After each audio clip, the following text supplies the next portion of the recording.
नाज़रीन, कश्मीर में तव्हां खे ख़बर ॾींदा हलूं त कश्मीर में आल सिंध मलिक वेलफेयर इतिहाद जे समें माण्हुनि मरकज़ी सदर डॉक्टर मोहम्मद कासिम मलिक की अॻुवाणी में SHO मंज़ूर लिगारी ख़िलाफ़ एहतजाज किया है, जंहिं ख़िलाफ़ सख़्त नारेबाज़ी कई वही है।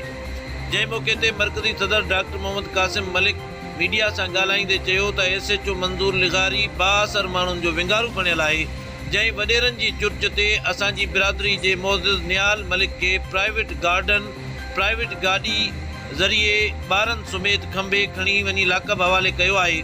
ऐं बाद में उन मथा कूड़ी FIR दाख़िल कई है, जंहिंजी सख़्त लफ़्ज़नि में मज़म्मत कयूं था। इन मौक़े ते उन मुतालबो कंदे SSP घोटकी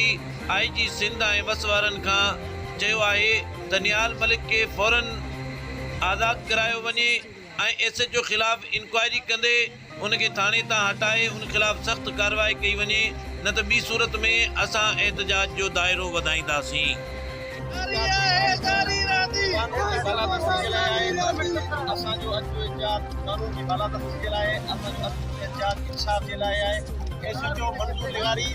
हिकिड़ो गैर कानूनी कम करे वॾेरनि को पैसा वठी करे कल हिकिड़े वॾेरे खां 2-3 लाख वठी ख़बर न केतिरा वठी करे उनखे इजाज़त ॾेई करे पंहिंजे हिकिड़े गुंडनि दहशतगर्द प्राइवेट गाड़ी में वञी करे असांजे हिकिड़े इज़तदार शहरी असांजो मोज़िज़ शख़्सियत निहाल मलिक खे पंहिंजे माइटनि सां गॾु हिकिड़े मासूम 8 सालनि जे ॿार सां गॾु उनखे उहो कुटींदो पींदो पंहिंजे गाड़ी ते।